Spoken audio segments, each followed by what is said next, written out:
These trees hide Central America's most elusive big cats. Pumas, masters of concealment. Ocelots, margays,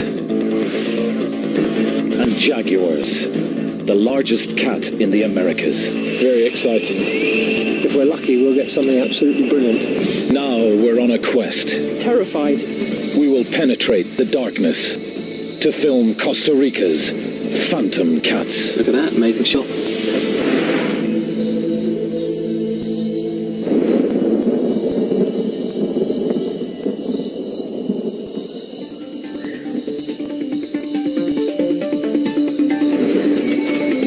We've assembled a crack team, and we're hot on the trail of the forest predators.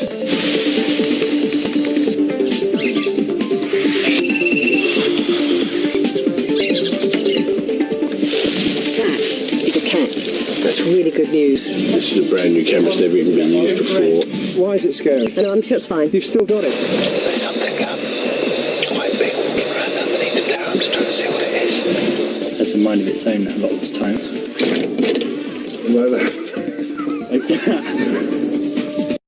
The cats in this forest, we need to find their prey at the source.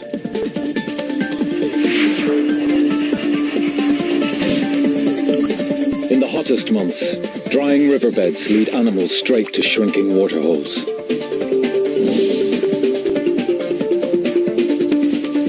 To drink, animals must gamble with their lives. The cats just need to lie in ambush.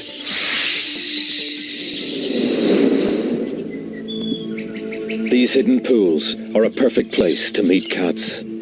After dark, most active.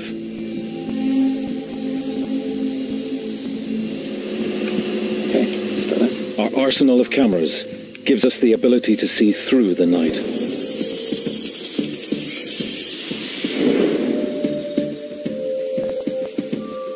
The Starlight camera takes available light from stars or moon and magnifies it, allowing us a cat's eye view of the forest.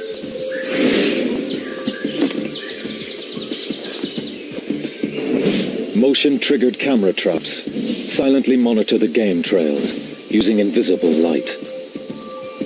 The infrared camera brings us face-to-face with predators and prey.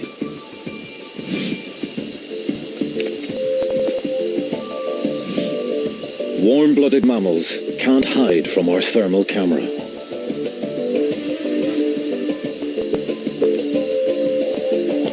And then there's our secret weapon. A cable 18 meters above the forest floor, silently carrying remote cameras to the action.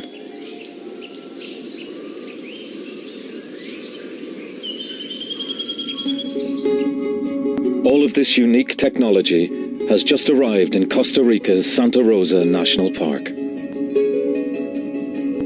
The aim? To film one waterhole with cable cameras and remote cameras, as well as camera traps spread further afield. The location is perfect. A drying riverbed that attracts prey and camera-shy predators from a wide area.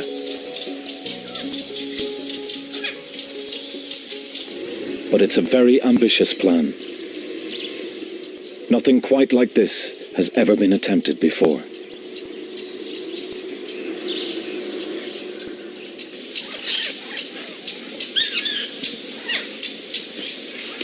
"50 years ago, most of this land was pasture, and ranchers shot cats on sight. Now, Santa Rosa and the surrounding area is one of the most important natural refuges in Central America, and the daytime forest is full of life. But the life we're looking for is normally concealed by trees.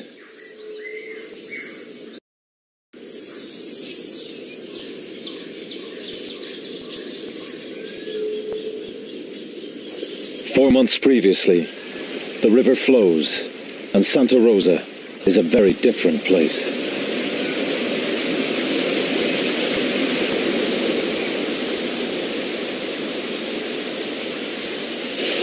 Martin Dorn and cable expert Tim Fogg are greeted by the heaviest rain in decades. The river is much higher than usual, so just getting around is a challenge.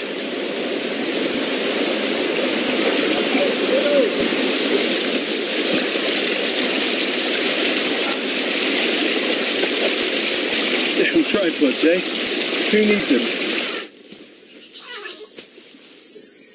Martin and Tim are looking for strong trees to anchor the heavy camera cable. So normally, when it's dry, it extends west and those rocks down. No, just there. Just about here. Yeah, I mean, it's not even that deep.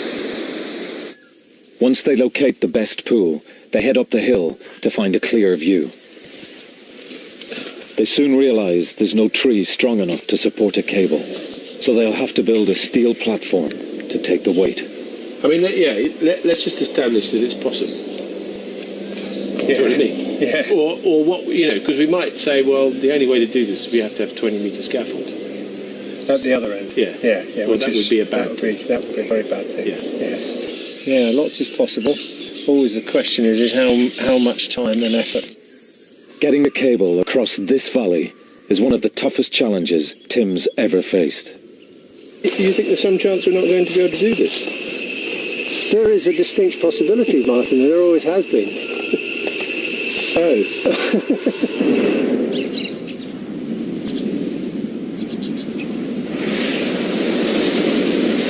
The dry season winds drive water out of the forest.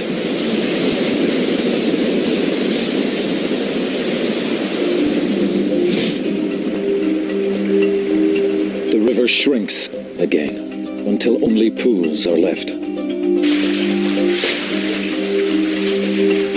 That they have. Oh, yeah. When they are Jaguar scientist Eduardo Carrillo has studied cats here for 25 years. He guides us to the most likely filming sites. 10, 20 years, a lot of... He knows the cats are here through his pioneering use of camera traps. Ocelots, small, shy rodent hunters. Pumas, 60-kilo deer hunters.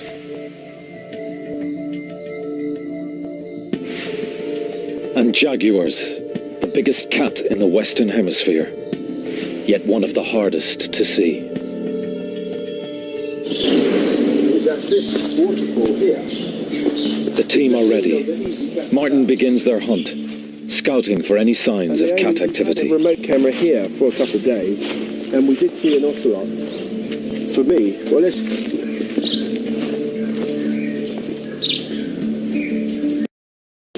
What's that? What's that? That's a cat. Yeah. No, perfect. It's an ocelot footprint. Good eye, Martin. Really good eye. Downriver, camerawoman Justine Evans finds her own evidence. Look at this. That is a cat. It's large. That's a puma or a jaguar. That's really good news, because we've got about 4 different pools here to choose from, all within a kilometre stretch, and to see some evidence of a big cat coming into this particular pool is a really good sign. It's time to build the overhead camera rig. Everything needs to be carried in by hand.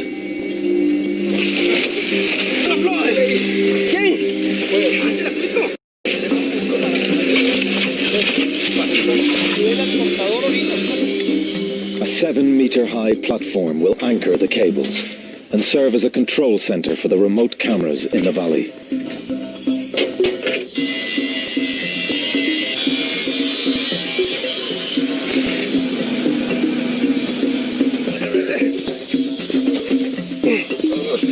The steel cables arrive. Carrying these 150-kilo weights to the site is just the beginning.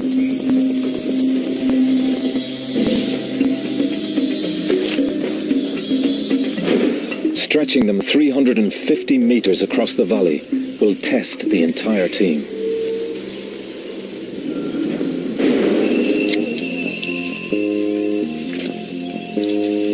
One, two, three. crossbows shoot thin line over the trees, but only 100 meters at a time. Yeah, I can see it. I just paused up again. This is just getting worse and worse, really. Then we must untangle the line before firing the next length. 3, fire! It's a major challenge, and everyone's feeling under increasing pressure. We sure we want this? Why is it scary? I know, I'm sure it's fine. You've still got it. It's still going back to the tree. Nothing scary about it. My confidence has gone since I couldn't open the box. Yeah, I'm chuffed with that bit. Yeah, I am. I get chuffed with each bit. But as I say, then you go, oh God, the next bit. Because the next one, the cables are getting heavier and heavier. The pulley systems are getting bigger and bigger. We're into big winches and things now. So. A week later, we finally get the line across the valley and into position. Now the team needs a volunteer to zip line down the cable and clear away branches. Jim Spickler has a head for heights. Pretty exciting. Continuing on, I got about 100 meters completed. Got about 200 more.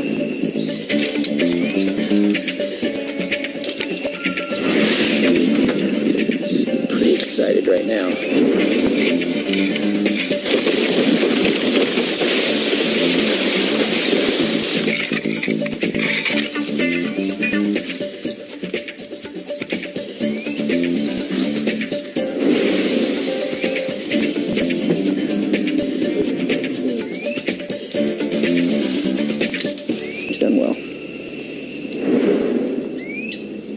The cable is ready for action.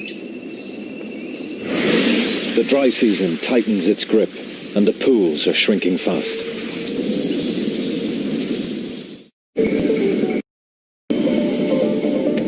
It's time to break out our special filming equipment.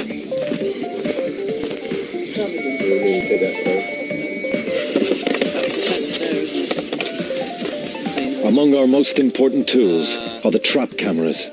They detect movement and record automatically. We want to set them in the forest as soon as possible.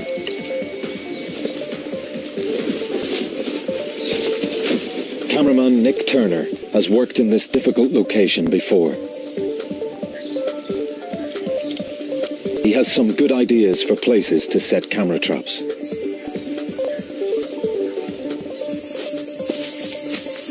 They'll offer a fascinating window into a secret world.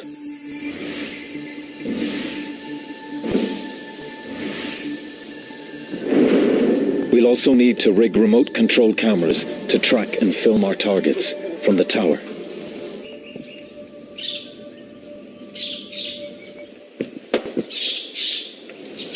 The camera will move on a dolly suspended from the cable, at our command, if we can fine-tune its controls. String is a reliable piece of technology. All this stuff runs out of battery and has a mind of its own a lot of the time. Like that.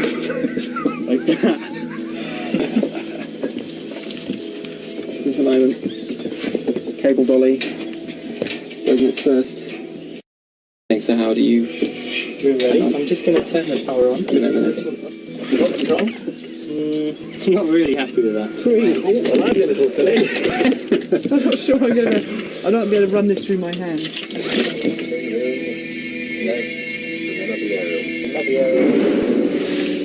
With the gremlins almost under control, we can start looking for cats on the move.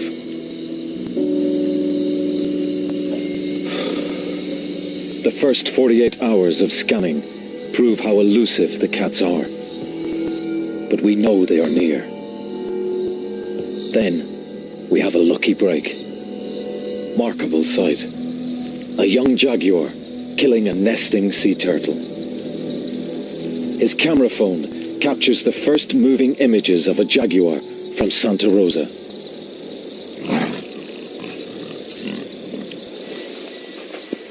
The next morning, Justine visits Luis to gather clues about the jaguar's movements.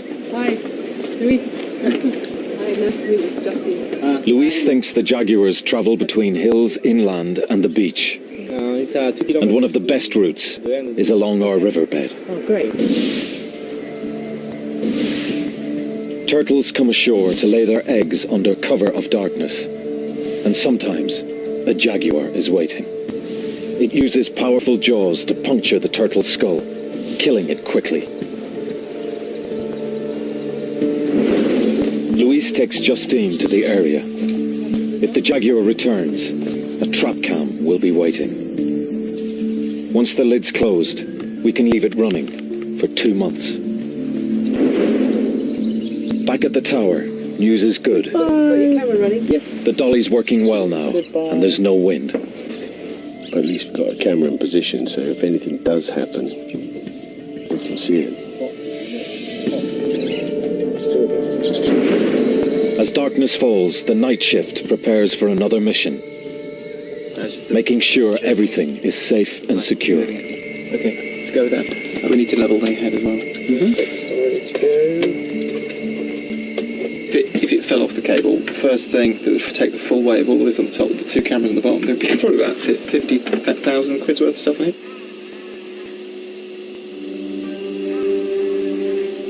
A clear, still night welcomes the camera out. The bright moonlight gives the Starlight camera an aerial shot of this amazing new world. When we add our thermal camera to pick out warm mammal bodies, the forest turns transparent. I mean, I've not seen anything like this. It's really cool.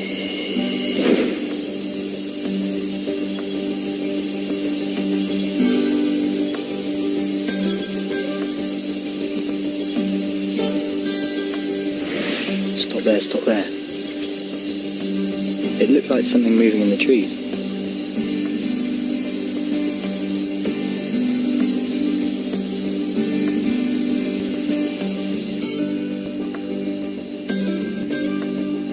Exposed rocks retain the sun's warmth, outlining the course of the dry river. There's definitely something down in the riverbed. Slow down, stop.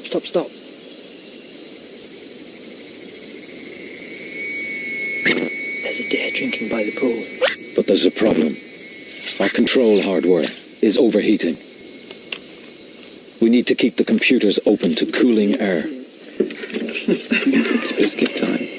We found out that the optimum space the laptop needs to be open is exactly the same as the packet of biscuits that we get. So it's time to wedge a pack in the laptop. The fortune of the project now depends on a pack of cookies.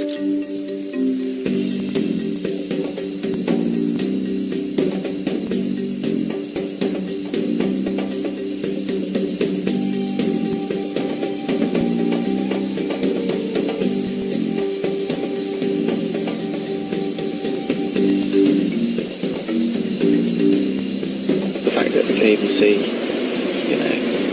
thermal image. I'm quite impressed. First time I've seen something like this. It's really good. With every outing, the cable cam reveals more and more wildlife. A guan bird comes within range.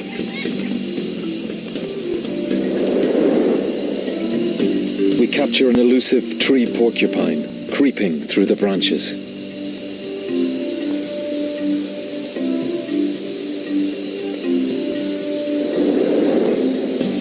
A huge rodent wanders below the dolly.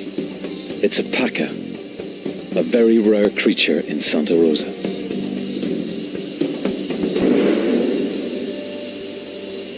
With our eye in the sky up and running, the team's confident it's only a matter of time until the cats appear. But we can still only see part of our target area. We plan to set more remote cameras on the forest floor to cover other angles. Something moving in the trees. Stop there.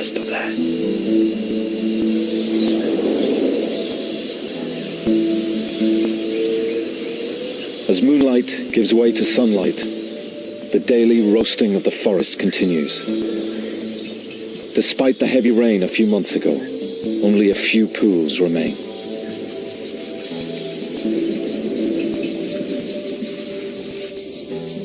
It's now 40 degrees in the shade, and the monkeys are feeling the heat.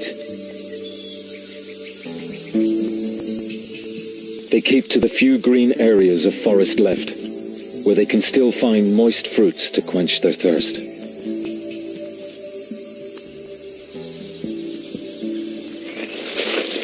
Down on the forest floor, the dry leaves are now as crisp as potato chips.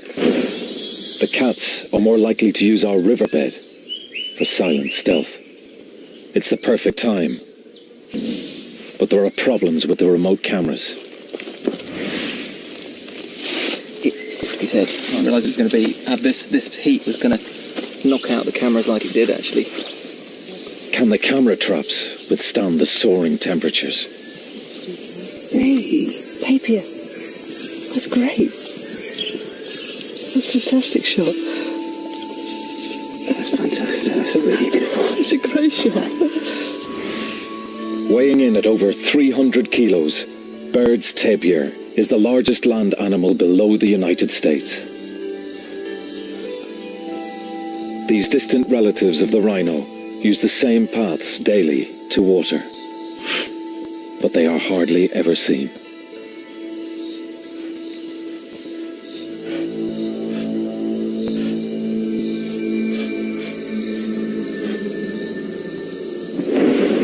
Oh, it's loads of them. 3 deer.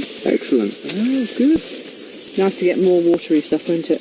Yeah, I probably should have planned it right. But I think we should do what you said, which is point the camera at the pool. Unexpected creatures reveal themselves. Coyotes and a family of raccoons. We're seeing a lot of potential prey, like deer and agoutis. The predators can't be far behind.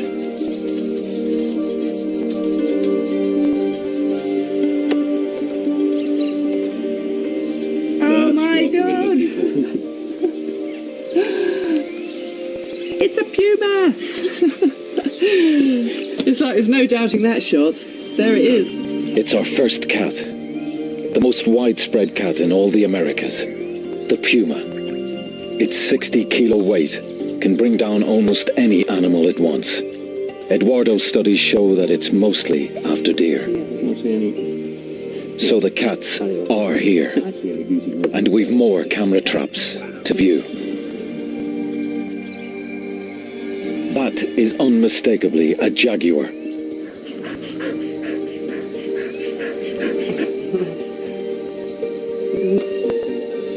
Another incredible image, up close and very personal. Jaguars roam great distances, but they tend to remain in one area for a week or so. Which means there's a good chance we'll see this cat again. Now that is a cat. That is a proper cat. Howard put this one in. Later that night, we mount the starlight and thermal cameras on the cable.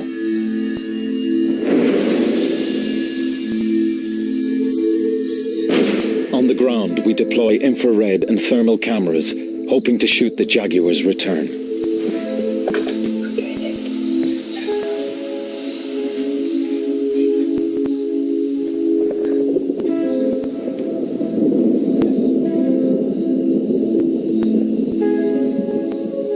Within minutes, the thermal camera locks onto a moving heat source. Stop that, stop that. I think it's a deer. That's the deer. What's the deer? It's heating. Loading that.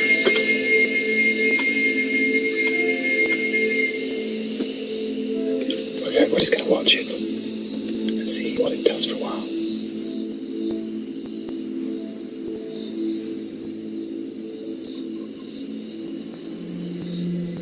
The deer looks like it's coming for a drink. The perfect moment to attract a predator.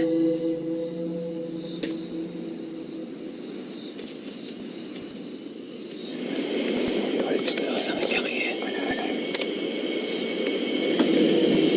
Let's slow down, stop. Oh, it's a tapir, I think. you want to just let the dolly out really slowly and smoothly? That's it, that's it. Really slow. Sorry, I'm checking. This is a unique moment. Up till now, wild tapirs are practically unfilmed. They're too secretive. And here, we have a female tapir, completely unaware of cameras, beaming her live image back to the tower.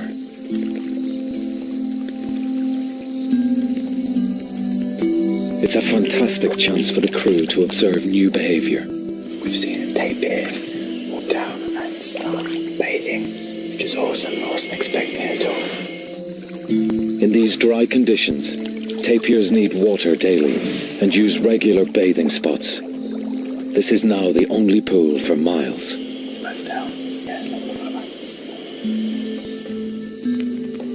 Soon, a second tapir appears. A male.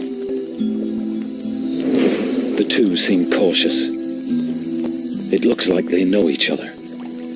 He may recognize her scent, because he probably can't see her in this level of darkness.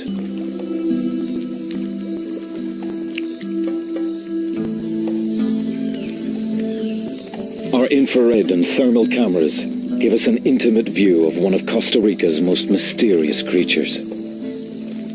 Their gentleness hides a different nature. Hunters say that a threatened tapir is very dangerous to humans and cats alike. Even a big cat might think twice before ambushing this peaceful scene.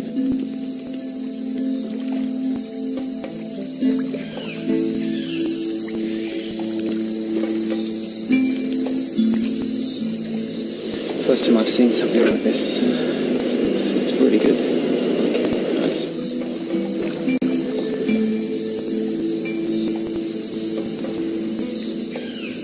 You see that? It's just taking off and landing on the tapir. It's some sort of bat.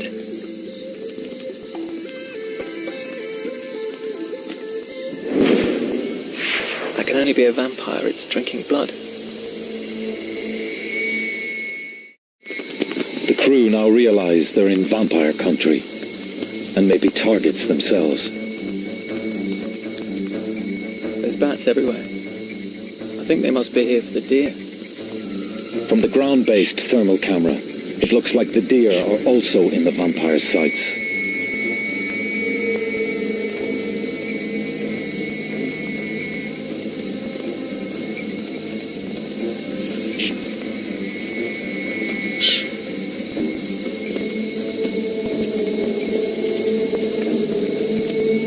Once they've landed, the bats use their own heat-detecting sensors to home in on their warm-blooded meals.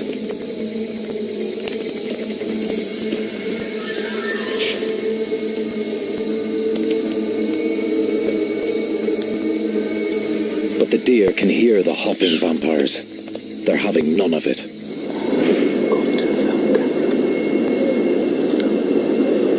On the remote camera, Nick notices a mysterious shape glowing in the bushes. Well, I don't quite know. It's in amongst the branches. Yeah, there's something, isn't there? There's a hot spot back there. Something through those branches. It's definitely a cat, but I just can't see what it is.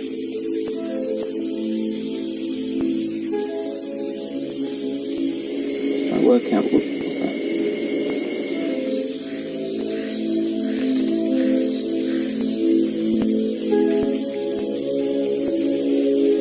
A rustling toad attracts the cat's attention.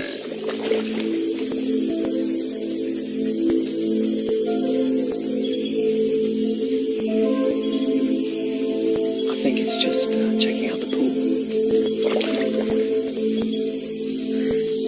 As it leaves the pool, a trap cam picks it up and reveals a new species of cat for the team. It's a male ocelot patrolling his territory. They prey on rodents, even monkeys, but stay well hidden when the big cats are around. It's a fantastic sighting for the crew. Another mystery cat of Santa Rosa. So it looks like we've got a cat. We're on a high. Then, disaster strikes. That's really dramatic news from Nick that one of the cables has collapsed. The overhead cable let go of its moorings, plunging our cameras and dolly 6 meters into the trees below. The cameras could be destroyed. We'll have to release tension. But it could have been worse. This was the cable that Jim was climbing on only a few hours ago. And, it could have come down. I mean, he wouldn't have... Like a vampire, the Starlight camera's light-sensitive lens will burn out at sunrise. So it's just going to climb, or do you think we should just try and get the angle of this right? I'm going to pull it back and just try and re-engage it by rolling it down the hill. No, they don't need ropes. They don't need ropes. The team must send someone up into the canopy to rescue the stranded camera. The rig survived the initial impact, but if the cable collapses further, the project will be over. I think after this, take the camera off and lower it down. The dolly is stuck. The knots come apart. As night turns to dawn, the crew face one of their greatest challenges. Could you just gently pull just put tension on it, just gently pull it. We just want to see what happens now. Down towards the end. Yeah, it's never going to get to the end of the friction. To get the dolly down, we'll have to dismantle it in mid-air, a piece at a time. You need more tension, more slack up there. Try and get to the end of the strip. So that's entirely unfair. It's subjective. I believe the process is painstaking and dangerous. Unfortunately, the pulley's going to be on top of me as well. By early morning, the last sections are safe, but it's a mess, and it'll take a couple of days at least to put it all back together.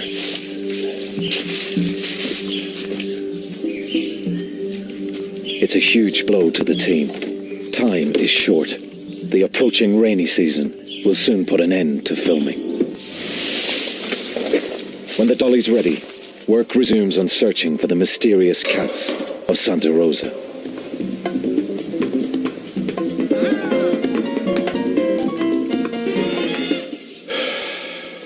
this is tremendous fun.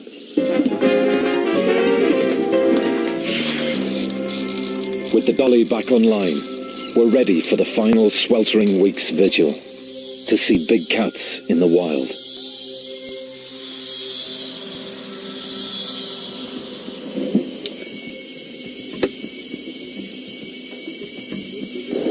Turn it clockwise.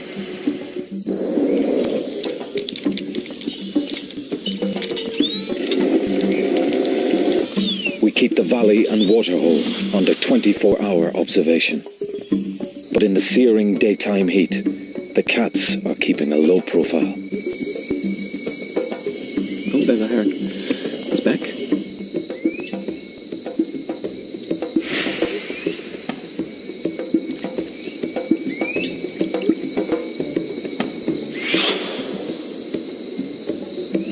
We are seeing so much prey, our chances of spotting a jaguar are increasing.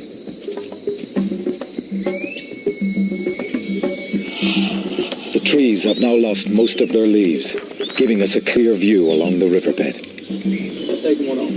Okay, right. We'll go further that. Yeah. Our window of opportunity is finally open. Say when. The temperatures reach 45 degrees in the shade. If animals want to drink, they must come here.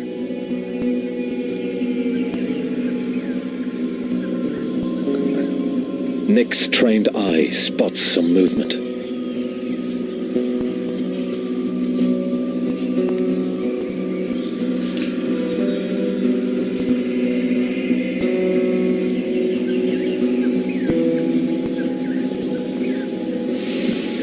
It's a puma, right by the waterhole. It's looking over towards the waterhole. I'm still running.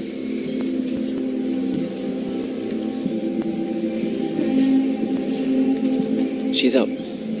Keep it steady, Howard. A mother and fawn are drinking just 200 meters from the puma.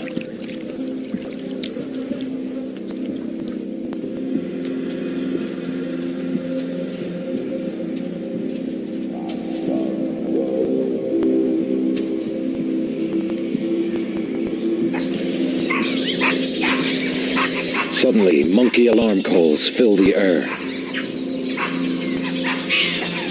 The mother deer isn't taking any chances and leads her fawn to cover.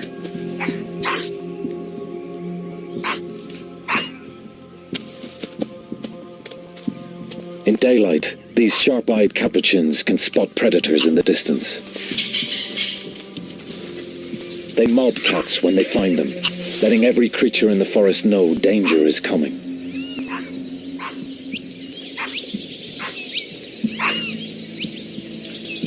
These alarm calls are one good reason why cats prefer the night.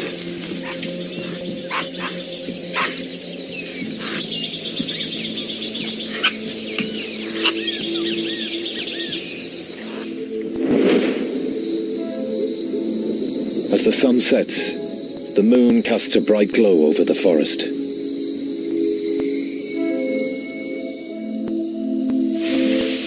Up in the tower, the crew prepare the starlight camera.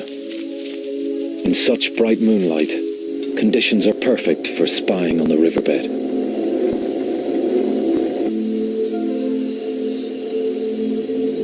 Quietly and carefully, the team ease the dolly out over the trees.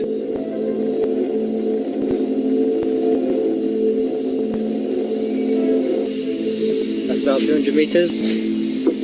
Could be imagining it.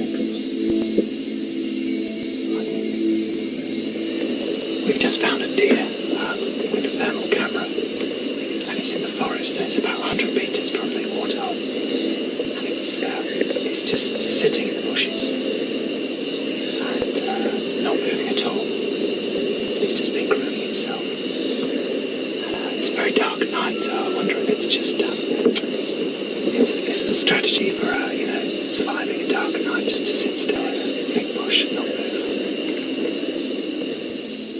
Creeping through the forest, this deer could be taking a chance.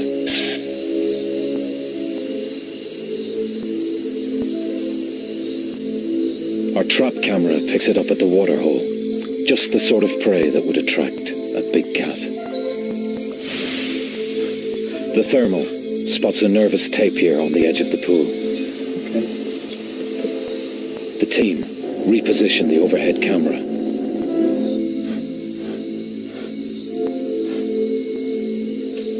Something unseen startles the tapir. Just run at something there, just turn it around. Not far, keep coming. On the overhead camera, Nick picks up a new heat source. There's something coming in, it's not a deer. It might be a cat. I don't think it's an ocelot.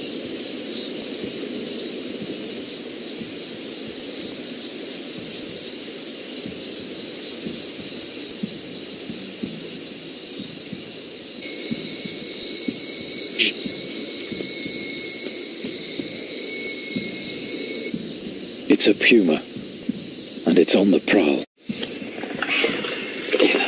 Yeah.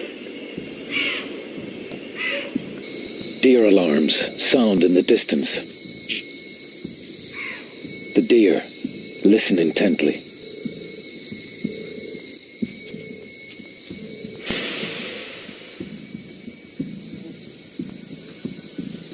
I think it's chasing something, a mouse or a rat or something like that.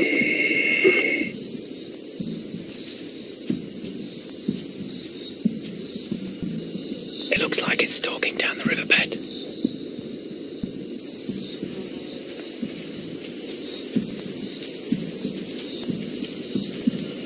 See that it's taking tiny little steps. It's getting closer.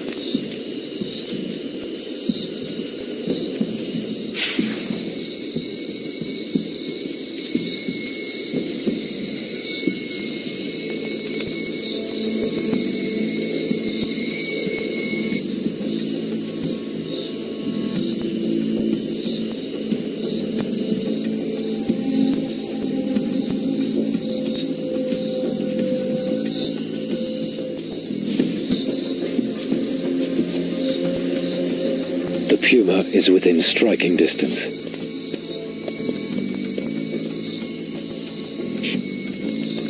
The deer freeze. If they bolt now, the cat will be on them in seconds.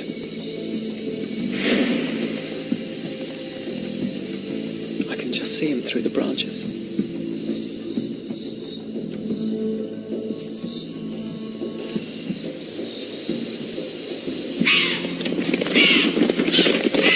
But the moonlight gives the cat away.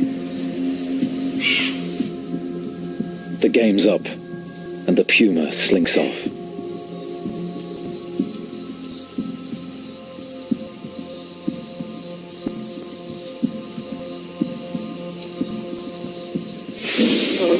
Just went on and on, didn't it? Went right under the cable.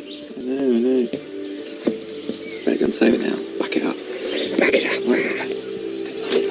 I think that's cause to celebrate. It is, yeah.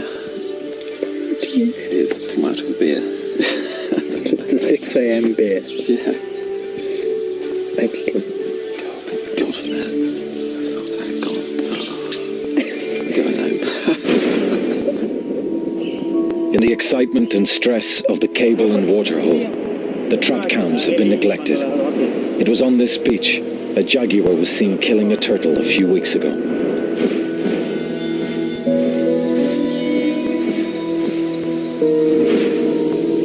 Nick rushes back to camp with some good news.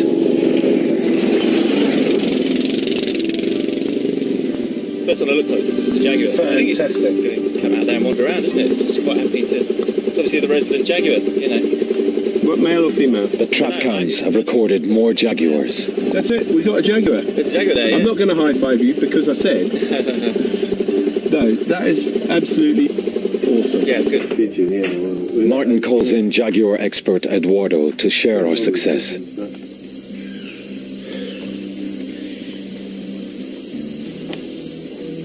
That's beautiful. It's a jaguar. 100 kilos of big male, sharpening his claws and scent marking his territory. That's beautiful. Beautiful, just beautiful. The trap cam near the beach reveals an extraordinary scene. Another male finishes his turtle dinner. I mean, that's It's a beautiful animal, huh? beautiful. So you reckon that's what sort of age is that cat, do you think? I think it's an... Let me see. It's an adult. Yeah.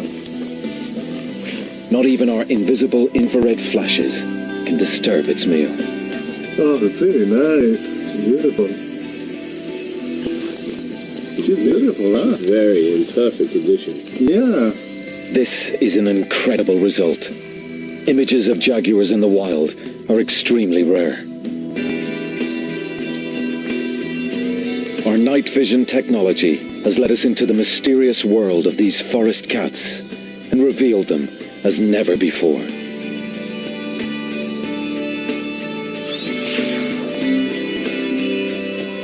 The final camera trap holds the biggest surprise. The ultimate jaguar ambush.